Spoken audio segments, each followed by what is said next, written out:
नमस्कार, बहुत स्वागत है आपका डेली 24 भारत में। मैं हूं आपके साथ अनीता शर्मा। शुरुआत करते हैं उत्तर प्रदेश की बड़ी खबरों से। यूपी के पूर्व मुख्यमंत्री और राजस्थान के पूर्व राज्यपाल कल्याण सिंह की आज पुण्यतिथि है। उनका निधन 21 अगस्त 2021 को हुआ था। पुण्यतिथि के अवसर पर यूपी के मुख्यमंत्री योगी आदित्यनाथ, असम के मुख्यमंत्री हिमंता बिश्व शर्मा और कई नेताओं ने उन्हें श्रद्धांजलि अर्पित की। इस मौके पर राम मंदिर आंदोलन में कल्याण सिंह के योगदान को भी याद किया गया। मुख्यमंत्री योगी आदित्यनाथ ने सोशल मीडिया प्लेटफॉर्म एक्स पर उन्हें श्रद्धांजलि देते हुए कहा कि राजस्थान के पूर्व राज्यपाल और यूपी के पूर्व मुख्यमंत्री और पद्म विभूषण से सम्मानित बाबूजी कल्याण सिंह की पुण्यतिथि पर उन्हें विनम्र श्रद्धांजलि अर्पित करते हैं। कल्याण सिंह यूपी की राजनीति के प्रमुख नेताओं में शामिल रहे। उनके निधन के बाद से हर साल उनकी पुण्यतिथि पर राजनीतिक और सामाजिक क्षेत्रों से जुड़े लोग उन्हें श्रद्धांजलि देते हैं और उनके सार्वजनिक जीवन को याद करते हैं। वहीं मैनपुरी के थाना अलाव क्षेत्र में एक महिला ने कुछ लोगों पर मारपीट, गाली गलौज और धमकी देने का आरोप लगाते हुए पुलिस अधीक्षक से शिकायत की। शिकायतकर्ता किरण देवी पत्नी अंगद सिंह ने मामले में कार्रवाई की मांग की है। किरण देवी के अनुसार 29 जुलाई 2026 की शाम को गांव में पूजा को लेकर विवाद हुआ। आरोप है कि विवाद के दौरान कुछ लोग उनके जेठ विनोद और गामा देवी के साथ मारपीट की गई और धमकी भी दी गई। महिला का आरोप है कि आरोपी पक्ष उन्हें SC/ST एक्ट और छेड़छाड़ के मुकदमे में फंसाने की धमकी दे रहे हैं। शिकायत में 1.50 लाख रुपए मांगने और रकम नहीं देने पर लगातार धमकियों का भी आरोप लगाया गया है। क्या नाम है आपका? किरण देवी। कहाँ रहती हो? दोबा में। थाना अलाउ। आज आप पुलिस अधीक्षक कार्यालय आई हो। हाँ। पूरा मामला यही है सर, इन्होंने कठेरिया लोगों ने हमें मतलब इनकी मंदिर है, उस पर हम पूजा करने गए। हम सब लोग विनोद हैं, सुमित है, सभी ने पूजा करने गए। इन्हें बीच लाइन से हमें हटाए दो, हटाए गए। हम जब लोग वहाँ से चले आए, इन लोगों ने हमें मारो है घर में घुस के। और लड़की ने मारा सर्वेश सिंह कठेरिया, सर्वेश की पूजा नहीं करने देंगे। हाँ, इसलिए हम जाके हम आगे करें पूजा। आपने वहाँ थाना में शिकायत की? जी की है, सुनवाई नहीं भाई। क्या कार्रवाई? सुनवाई नहीं रही सर कोई। और अब धमकी दे रहे कि अगर समझौता नहीं करे तो अर्जी ने और छेड़खानी लगाए कि मुकदमा लगाए, झूठे मुकदमा लगाए कि तुम्हें फंसा दिए और तुम्हें मतलब लड़की कह रहे लखनऊ चले जाएं, अपनी लड़की ने लेकर लखनऊ चले जाएं और छेड़छानी लगाए कि तुम पे और पैसा लिए तुमसे 1.5 लाख रुपया मांग कर रहे। क्या चाहती हो आप? हम न्याय चाह सर, न्याय मिले हमें। क्या नाम है आपका? वहीं अमरोहा के राजकीय इंटर कॉलेज में जिलाधिकारी डॉक्टर नितिन गौड़ और पुलिस अधीक्षक लखन सिंह यादव ने विद्यार्थियों के साथ प्रेरक संवाद कार्यक्रम किया। अधिकारियों ने छात्रों के लक्ष्य पर ध्यान केंद्रित रखने और सफलता के लिए लगातार मेहनत करने की सीख दी। डीएम ने कहा कि सफलता का कोई भी शॉर्टकट नहीं होता है। स्पष्ट लक्ष्य, अनुशासन, नियमित अध्ययन और सकारात्मक सोच ही सफलता की कुंजी है। उन्होंने गुरु द्रोणाचार्य और चिड़िया की आंख का भी उदाहरण देते हुए विद्यार्थियों को लक्ष्य पर एकाग्र रहने की सलाह दी। साथ ही मोबाइल का इस्तेमाल नकारात्मक सामग्री के बजाय पढ़ाई, कैरियर और ज्ञान बढ़ाने के लिए करने को कहा गया। एसपी ने कठिन परिश्रम, ईमानदारी, आत्मविश्वास और अनुशासन को सफल कैरियर का आधार बताया। विद्यार्थियों के साइबर अपराध से बचाव, डायल 112, नशा मुक्ति और यातायात नियमों के प्रति भी जागरूक किया गया। इंटर कॉलेज में बाल छात्र छात्राओं के साथ जो संवाद किया था, उसका प्रमुख उद्देश्य क्या था? जी, जैसा कि आपको भी देते हैं, शासन आदेश आया है कि अखिल भारतीय सेवा के जितने भी सदस्य हैं वो स्कूल के बच्चों को एंगेज करेंगे। इसका उद्देश्य बच्चों को कैरियर काउंसलिंग करना, उनकी समस्याओं को सुनना और एक नया पर्सपेक्टिव डेवलप कराना था। और इसमें मेरे अलावा एसपी अमरोहा द्वारा भी प्रतिभाग किया गया और आगे भी कार्यक्रम निरंतर जारी रहेगा। वहीं ललितपुर में सोशल मीडिया पर वायरल वीडियो और कथित अभद्र टिप्पणियों को लेकर ब्राह्मण समाज के लोगों ने प्रदर्शन किया।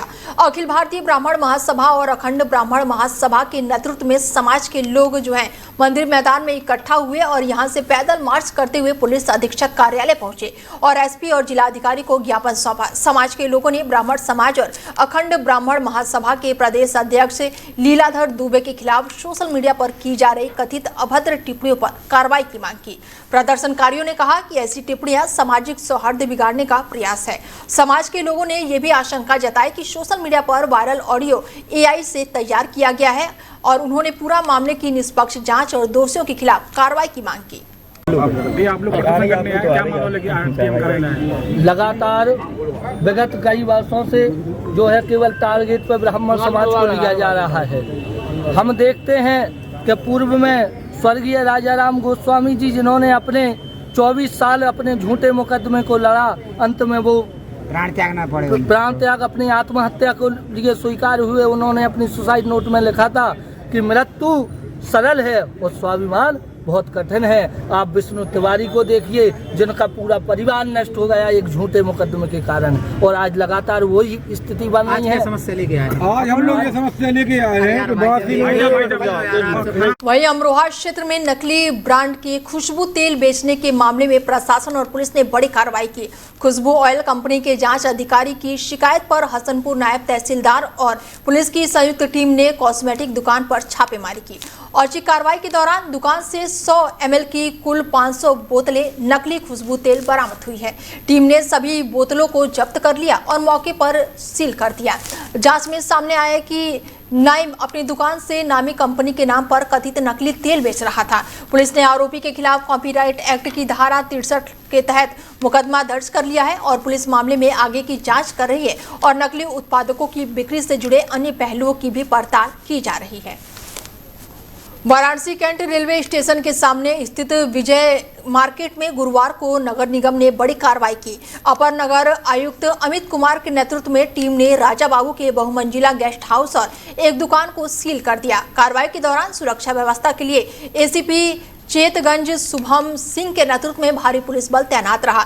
बताया गया है कि नगर निगम ने पहले संबंधित दुकानदारों को दुकान खाली कराने और ध्वस्तीकरण से जुड़े नोटिस जारी किए थे और इसके बाद से दुकानदारों ने कार्रवाई के खिलाफ हाई कोर्ट का रुख किया, लेकिन मुकदमा खारिज होने के बाद से नगर निगम ने सीलिंग की कार्रवाई की। गेस्ट हाउस मालिक ने नगर निगम पर मनमानी और तानाशाही का आरोप लगाया। कुछ अधिवक्ताओं ने भी कार्रवाई रोकने के लिए समय देने की मांग की, लेकिन नगर निगम की टीम ने कार्रवाई जारी रखते हुए दोनों प्रतिष्ठानों को सील कर दिया। वहीं यूपी के अंबेडकर नगर में यूपी पंचायत राज्य ग्रामीण सफाई कर्मचारी संघ के आह्वान पर गुरुवार को सफाई कर्मचारियों ने पुरानी पेंशन योजना की बहाली की मांग को लेकर तिरंगा यात्रा निकाली। जिले के विभिन्न विकास खंडों से बड़ी संख्या में कर्मचारी यात्रा में शामिल हुए और यात्रा विकास खंड अकबरपुर मुख्यालय से शुरू होकर अंबेडकर प्रतिमा स्थल तक पहुंची। संघ के जिलाध्यक्ष शिव कुमार मौर्य ने हरी झंडी दिखाकर यात्रा का शुभारंभ किया। कर्मचारियों ने हाथों में तिरंगा लेकर पुरानी पेंशन बहाल कराने की मांग उठाई। करीब दोपहर 2 बजे यात्रा समाप्त होने के बाद से कर्मचारियों ने जिलाधिकारी को संबोधित ज्ञापन जिला प्रशासन को सौंपा। जिला अध्यक्ष ने कहा कि नई पेंशन योजना बाजार आधारित व्यवस्था है और जिसके कर्मचारियों के भविष्य को लेकर चिंता बनी हुई है। उन्होंने सरकार से कर्मचारियों के हित में ओपीएस बहाल कराने की मांग की। इस समय मैं अंबेडकर नगर के अंबेडकर मूर्ति पर मौजूद हूँ। पुरानी पेंशन बहाली को लेकर तिरंगा यात्रा निकाला गया। हम अध्यक्ष जी से पूछेंगे तिरंगा यात्रा का क्या उद्देश्य है। तिरंगा यात्रा का उद्देश्य नवीन पेंशन योजना को समाप्त करते हुए बुढ़ापे की लाठी पुरानी पेंशन योजना को बहाल किया जाए। आज चूंकि हमारा देश पूरे विश्व में उसका नाम हो रहा है, इसकी अर्थव्यवस्था पूरे विश्व में डंका बज रहा है। माननीय मोदी जी और उत्तर प्रदेश के यशस्वी माननीय मुख्यमंत्री जी के द्वारा जो है नई नई ऊंचाइयों को नित्य रोज गढ़ा जा रहा है। ऐसे में हम समस्त कर्मचारी नवीन पेंशन योजना को समाप्त करते हुए पुरानी पेंशन योजना की मांग करते हैं, क्योंकि आज हमारा देश जो है अर्थव्यवस्थाओं के उच्च शिखर पर है। ऐसे में हम लोगों का भविष्य जो है खतरे में है। नवीन पेंशन योजना की वजह से हम लोगों के जो है बुढ़ापे की लाठी पुरानी पेंशन योजना ही एकमात्र विकल्प है जिससे हम लोगों का बुढ़ापा सफल हो सके और लाखों लाखों कर्मचारी जो कि सरकारी सेवाओं का जो है जमीनी स्तर तक सभी नागरिक तक पहुंचाने का काम सरकारी सेवक ही करते हैं। अगर ऐसे में सरकारी सेवक के जो है भविष्य को न ध्यान में दिया जाएगा तो हम समझते हैं कि क्या हो रहा हम लोगों के साथ। ऐसे में हम लोग मांग करते हैं कि माननीय प्रधानमंत्री जी और माननीय मुख्यमंत्री जी आप नवीन पेंशन योजना जो शेयर मार्केट पर आधारित इसको समाप्त करिए और पुरानी पेंशन योजना जो भविष्य के लिए सुरक्षित है, कर्मचारियों के बुढ़ापे की लाठी है, इसको पुनः जो है बहाल करते हुए लाखों लाखों कर्मचारियों के साथ न्याय किया जाए।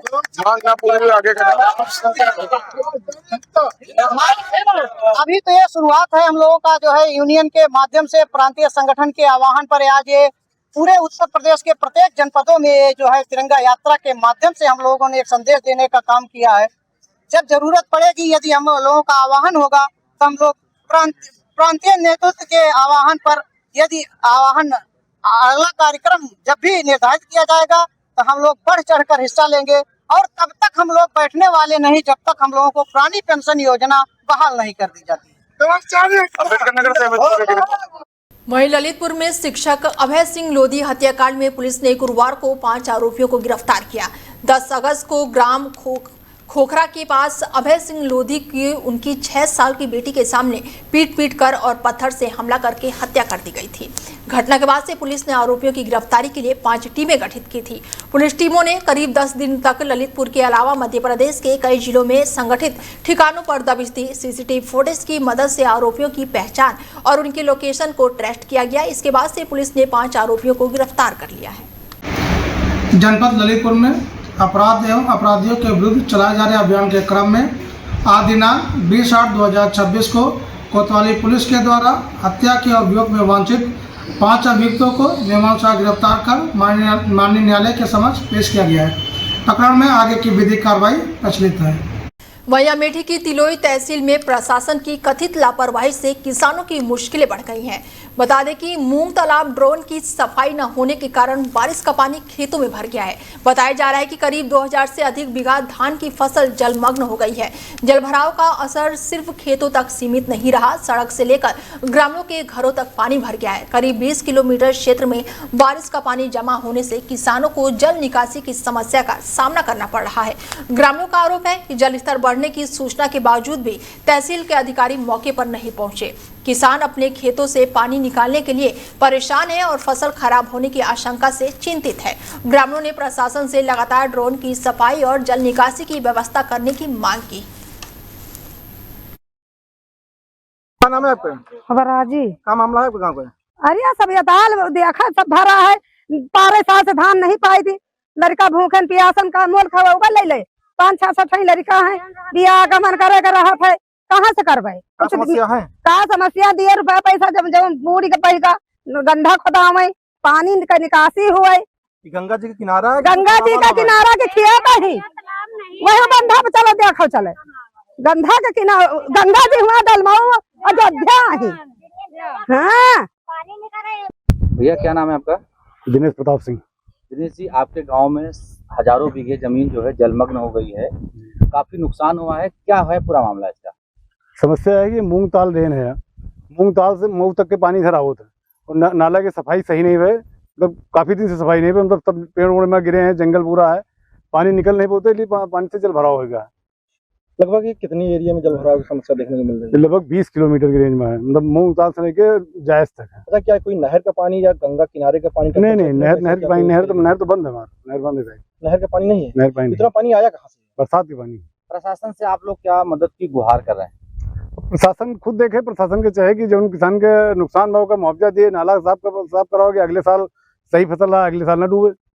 विधायक का क्षेत्र है, विधायक मंत्री भी हैं, तो क्या उनके पड़ोस का ही मामला है, तो उन्होंने अभी तक कोई इस पे सुध ली है कि नहीं ली है? नहीं, विधायक के पास जानकारी नहीं पहुंची, हो सकता है आज न्यूज के माध्यम से पहुंच जाए, नहीं ये तो बतावा जाए, अभी जानकारी नहीं पहुंची उनका ये चीज की यहाँ जलभराव हुई है। लोगों के खेत में पानी भर गया है, क्या समस्या है और कितना नुकसान हुआ है? लगभग बहुत सा नुकसान हुआ है, पानी भर गया है, 10-20 हजार के 50 हजार के नुकसान हो रहा है और क्या खिलाएं लड़कन को। तहसील बगले में है, कोनो अधिकारी आए कि नहीं है? नहीं आ रहा साहब, कोई नहीं आता है। क्या चाहती हैं आप लोग प्रशासन से? हम क्या चाहते हैं, हमको लोगन को कुछ मिले, ये क्या खिलाएं क्या पिलाएं लड़कन को। इसमें जो घर में रहा उसको बेच के लगा दिया ये खेते में। हमारा नाम नवीन कुमार तिवारी है। नवीन जी, आपके गांव में जितने भी खेत हैं सब जलमग्न हो गए हैं जी, क्या समस्या है आप लोगों को और कैसे ये हुआ है? ये मून ड्रेन तालाब की सफाई न होने के कारण यहाँ पे सब जल भराव हो गया है।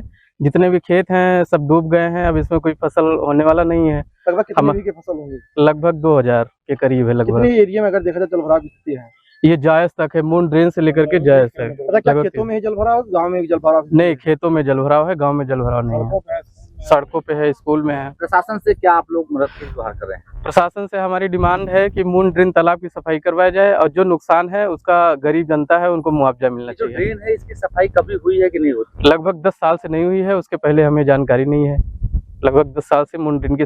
वहीं अलीगढ़ में जिला उपभोक्ता विवाद निवारण आयोग ने ग्राहक के पक्ष में महत्वपूर्ण फैसला सुनाते हुए जैन मोटर्स और कर्ण ऑयल कंपनी पर जुर्माना लगाया। मामला बरहद्वारी जैन मोटर्स की दुकान से खरीदा गया गद्दों से जुड़ा हुआ है। अधिवक्ता महक गुप्ता के अनुसार उन्होंने मुवक्किल से करीब 11 महीने पहले 16,500 रुपए में गद्दा खरीदा था। खरीदारी के महज 1 महीने बाद ही गद्दा खराब हो गया। शिकायत के बावजूद भी दुकान संचालक की ओर से समाधान नहीं किया गया। इसके बाद से ग्राहक ने जिला उपभोक्ता आयोग में वाद दायर किया और 2 सदस्यीय पीठ के न्यायाधीश हुसैन कुरैशी और पूर्णिमा सिंह राजपूत ने दोनों पक्षों को सुनने के बाद से ग्राहक के पक्ष में फैसला सुनाया और संबंधित पक्षों पर जुर्माना लगाया। फैसले के बाद से ग्राहक और उनके अधिवक्ता ने आयोग का आभार भी जताया। वहीं निर्णय से ग्राहकों के चेहरे पर खुशी नजर आई। अमेठी के जामो थाना क्षेत्र में पूरे दीवान गांव में ससुराल के घर के अंदर 25 साल की महिला का शव मिलने से हड़कंप मच गया। बता दें कि महिला की मौत की जानकारी मिलते ही परिजनों में कोहराम मच गया। सूचना पर जामो पुलिस मौके पर पहुंची और जांच शुरू कर दी। घटनास्थल पर फील्ड यूनिट की टीम ने भी पहुंचकर जरूरी साक्ष्य जुटाए। पुलिस ने शव को कब्जे में लेकर पोस्टमार्टम के लिए भेज दिया है। वहीं मृतक के पिता के तहरीर के आधार पर पुलिस ने संबंधित धाराओं में अभियोग दर्ज कर लिया है। पुलिस अधिकारियों के मुताबिक महिला की मौत के कारणों का अभी स्पष्ट पता नहीं चल सका है। पोस्टमार्टम रिपोर्ट आने के बाद ही मौत की वजह सामने आने की उम्मीद है। जामो पुलिस मामले की जांच में जुटी हुई है और घटना से जुड़े सभी पहलुओं की पड़ताल की जा रही है। दादी क्या नाम है आपका? सावित्री। ये जो लाश मिली है लड़की की, ये कौन है आपकी? बेटी है। क्या घटना हुई है? अब साहेब कल नैहर से आई ससुराल, देवर का फोन करिन, देवर गवा लेके आवा। उसके बाद शाम के 9 बजे जो न है बात करा, कहा बच्ची खायो बनायो, कहीं हाँ अम्मा खावा बनावा, कहीं न हम कहा करती आओ, कहीं न अम्मा पहुड़ गई, न हम कहा पहुड़ो लड़का बच्चा लेके। फिर हम पहुड़ बैठ गई, हमसे बात न भय। फिर बहन सुबह जो न है हमका कौनो पता नहीं रही। फिर हमारे जेठ के पर का फोन गवा, उनके सड़वाइन फोन करिन, कहीं बता दियो दोनों जना से, हमसे दोनों परानी से कि उनके घर में उनके बच्ची जो न है उनके बच्ची के घेंघा कट गवा। तो जब हम सुना तो रुआवे लागिन। तो फिर फोने में पूछा का भई, तो कहीं की पता नहीं का भई। तो फिर हुआ से दोनों जना आवा हिया देखा तो खत्म हो रही। आज दिनांक 20/8/2026 को समय करीब 12 बजे थानाध्यक्ष जामो को सूचना मिली कि उनके थाना क्षेत्र स्थित गांव पूरे दीवान में पूनम, जिसकी उम्र करीब 25 वर्ष है, अपने ससुराल में घर के अंदर ही मृत अवस्था में पड़ी हुई है। तत्काल थाना प्रभारी पुलिस टीम के साथ मौके पर पहुंचे। घटनास्थल का निरीक्षण किया गया। डेड बॉडी के निरीक्षण के दौरान उसके शरीर पर कुछ चोट के निशान पाए गए। फील्ड यूनिट की टीम भी बुलाकर साक्ष्य संकलन की कार्रवाई की गई है। उसके मृतका की पिता की तहरीर पर FIR पंजीकृत करते हुए अग्रिम वैधानिक कार्रवाई की जा रही है, जिसमें मृतका के पिता ने जो उसके ससुराली जन हैं उन्हीं पर संदेह व्यक्त किया गया है कि इनकी प्रताड़ना से ही पूनम ने स्वयं ऐसी घटना कारित की है। अम्बेडकर नगर क्षेत्र में अजय शुक्ला हत्याकांड का पुलिस ने खुलासा करते हुए 2 आरोपी अनिरुद्ध मिश्रा और सोनी शुक्ला को गिरफ्तार कर लिया है। पुलिस के अनुसार अजय की जमीन हड़पने के लालच में हत्या की साजिश रची गई थी। मृतक की बहन की तहरीर पर मुकदमा दर्ज होने के बाद से SP प्राची सिंह ने मामले की जांच के लिए 3 पुलिस टीमों का गठन किया था। पूछताछ में पुलिस के सामने कथित तौर पर वारदात को पूरी कहानी सामने आई। पुलिस के मुताबिक अजय को शराब पिलाने के बहाने ले जाया गया था और नशे की हालत में उसके सिर पर चाकू से हमला कर दिया गया और गमछे से गला दबाकर हत्या कर दी गई। इसके बाद से हत्या को करंट लगाने से हुई दुर्घटना के रूप में भी कोशिश की गई। पुलिस ने बताया कि अजय के पैर के अंगूठे में पंखे की तार बांधकर बिजली चालू कर दी गई थी और मामले में आगे की कानूनी कार्रवाई जारी है। आज दिनांक 20/8/2026 को सुबह समय 8:20 बजे PRV के माध्यम से पुलिस को सूचना प्राप्त हुई कि ग्राम तेंदुआ दियारा थाना मालीपुर में एक व्यक्ति की लाश मिली है। घटना का तत्काल संज्ञान लेते हुए मेरे द्वारा एवं स्थानीय पुलिस द्वारा घटनास्थल का निरीक्षण किया गया था। मृतक की पहचान अजय शुक्ला पुत्र वैजनाथ शुक्ला के रूप में हुई थी। मृतक की बहन की तहरीर के आधार पर थाना मालीपुर पर हत्या का मुकदमा पंजीकृत किया गया एवं घटना के अनावरण हेतु 3 टीमों का गठन किया गया था। इस घटना को कारित करने वाले व्यक्ति को हिरासत में लिया गया है, जिसका नाम अनिरुद्ध मिश्रा है। मृतक का भाई राजेश शुक्ला अपने परिवार के साथ गुजरात में रहता है। राजेश शुक्ला एवं अनिरुद्ध मिश्रा आपस में मौसा भांजा हैं। मृतक अजय शुक्ला की कोई संतान नहीं थी। आरोपी से पूछताछ करने पर यह तथ्य प्रकाश में आया है कि अजय शुक्ला की जमीन हड़पने के लालच में राजेश शुक्ला, उसकी पत्नी सोनी शुक्ला एवं अनिरुद्ध शुक्ला द्वारा अजय शुक्ला की हत्या की घटना को दुर्घटना दिखाने की योजना बनाई गई थी। अनिरुद्ध मिश्रा दिनांक 17/8 को अपनी मौसी सोनी शुक्ला के साथ गुजरात से चला तथा दिनांक 18/8 की शाम अपने घर पहुंचा। दिनांक 19/8 की शाम को अनिरुद्ध वहीं बहराइच क्षेत्र में घर से सटे गहरे तालाब में डूबने से 7 साल के गुड्डू की मौत हो गई। हादसे की जानकारी मिलते ही गांव में हड़कंप मच गया, परिजनों में कोहराम मच गया और सूचना पर पहुंची पुलिस ने ग्रामीणों की मदद से रेस्क्यू ऑपरेशन शुरू किया।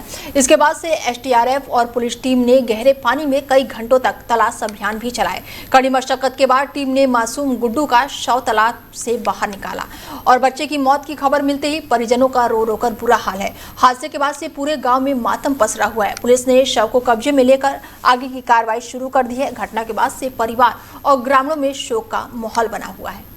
प्रयागराज क्षेत्र के हनुमानगंज बाजार में गुरुवार को 26 साल की महिला उषा देवी की चाकू से गला रेतकर हत्या कर दी गई और महिला का रक्त रंजित शव किराए के मकान में मिला। ऐसे में घटना के समय महिला घर में अकेली थी। जानकारी के अनुसार उषा देवी अपने पति और 4 साल की बच्ची के साथ हनुमानगंज बाजार में किराए के मकान में रह रही थी। घटना के समय उसका पति घर पर मौजूद नहीं था। बच्ची के रोने की आवाज सुनकर मकान मालिक ने कमरे में जाकर देखा तो उषा देवी का शव खून से लथपथ पड़ा मिला। घटना की सूचना मिलते ही पुलिस अधिकारी फॉरेंसिक टीम के साथ मौके पर पहुंची। फील्ड यूनिट ने घटनास्थल से साक्ष्य जुटाए। पुलिस ने आसपास लगे सीसीटीवी कैमरे की फुटेज भी खंगाली, जिसमें कुछ संदिग्ध युवक के आने जाने की जानकारी सामने आई है। पुलिस ने एक संदिग्ध को हिरासत में लेकर पूछताछ शुरू कर दी है।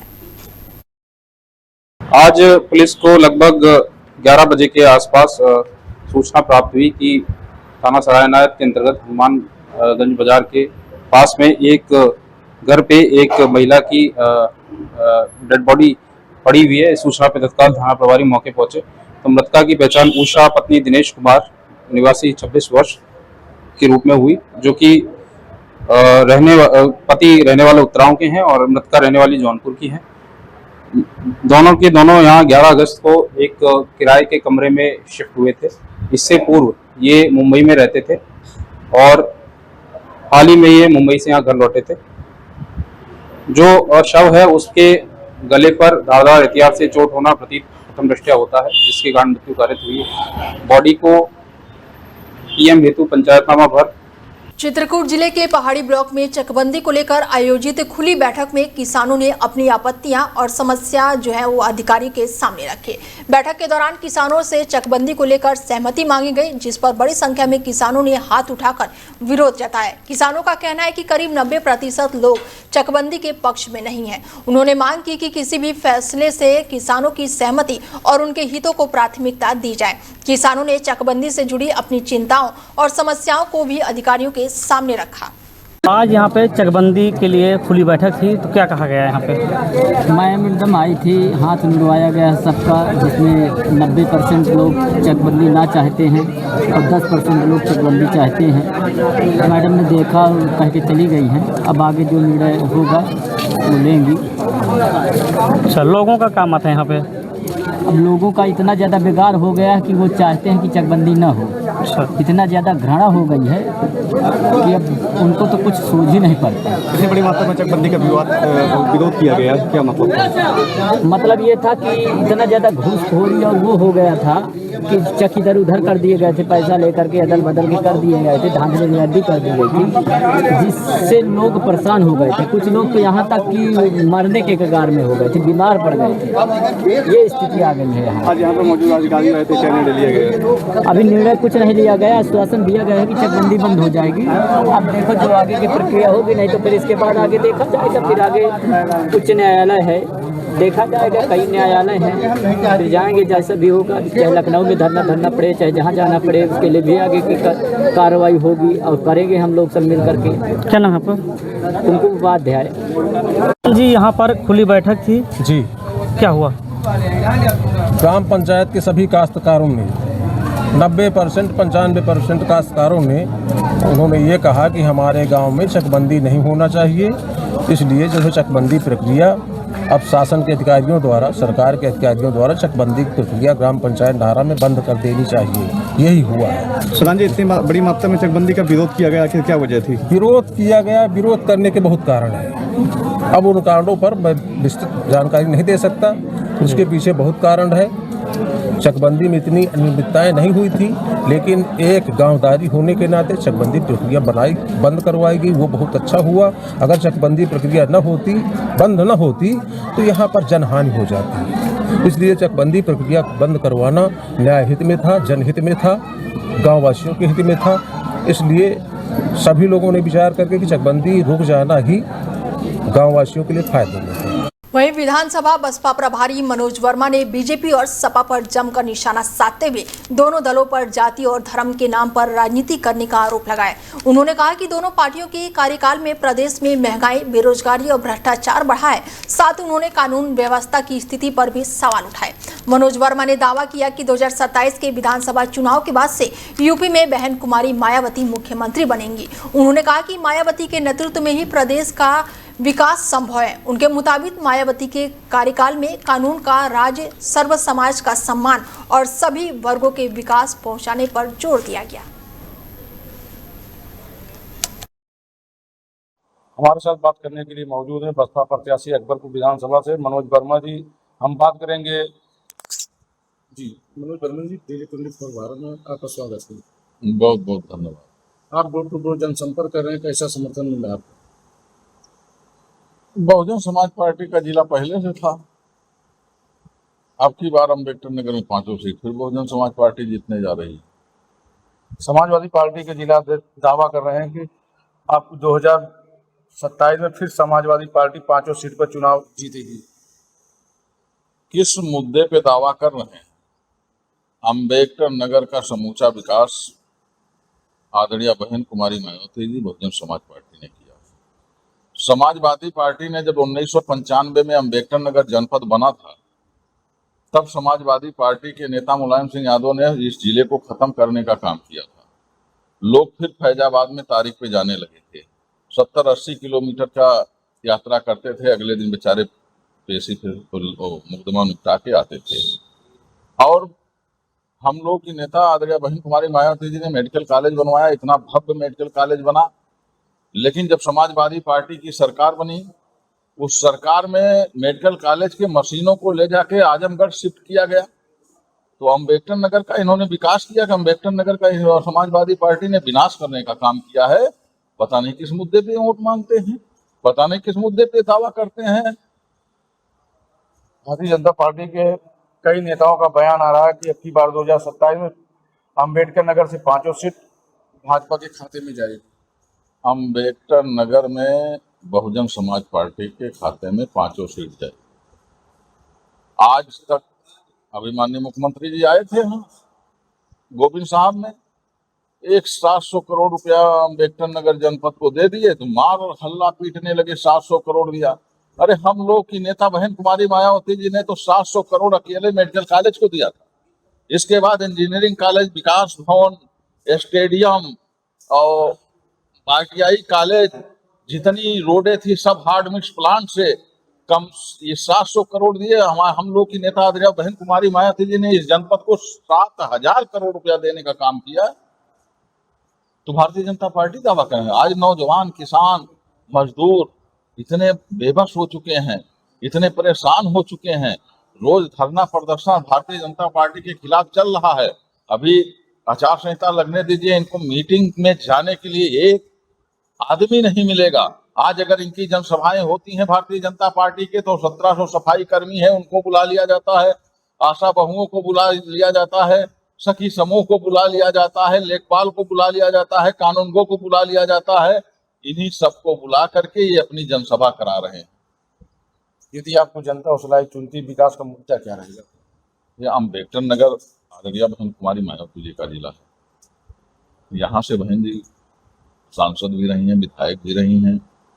हमारी नेता आदरणीय बहन कुमारी मायावती जी तो यहाँ के लिए, अम्बेडकर नगर जनपद के लिए खजाना खोलने का काम करती ही करती हैं। और हम भी, अगर यहाँ की जनता हमें चुन के भेज रही है तो हम भी आदरणीय बहन कुमारी मायावती जी से निवेदन करके, अनुरोध करके इस जिले के विकास के लिए जितना संभव हो सकेगा उतना प्रयास करूंगा। और जो मेडिकल कॉलेज बना हुआ है, यहाँ के लोग आज भी लखनऊ जाने पे इलाज के लिए मजबूर होते हैं। तब बहुजन समाज पार्टी की सरकार बन गई, अम्बेडकर नगर के जनपद के लोगों को लखनऊ जाने की जरूरत नहीं पड़ेगी। यहीं जो टांडा में मेडिकल कॉलेज बना है, यहीं समुचित इलाज होने का काम होगा। समाजवादी पार्टी के विधायक रिंपल यादव पूरी देश की माँ है, क्या पूरे देश की माँ है समाजवादी पार्टी। कोई भी ढिढोरा पे पीटे, उसे हमसे क्या लेना लड़ना है। अगर इस देश की में अगर गरीबों का, मजदूरों का, नौजवानों का या वैकेंसी आई थी भर्तियों का, हम लोग की नेता आदरणीय बहन कुमारी मायावती जी ने अभियान चला करके कई लाख नौकरियां देने का काम किया। और वो जितने विकास के काम अधूरे थे, सारे काम पूरे हुए उस सरकार में। तो जो कुछ है, और जो कुछ है पूरे देश में, जो कुछ है वो बहुजन समाज पार्टी का पूरे उत्तर प्रदेश में है। अकबरपुर विधायक रामाचल राजभर के 5 साल विकास को लेकर क्या कहिए? 5 साल विधायक हैं। जब हम बहन कुमारी मायावती जी की सरकार थी तब अम्बेडकर नगर में विकास हुआ।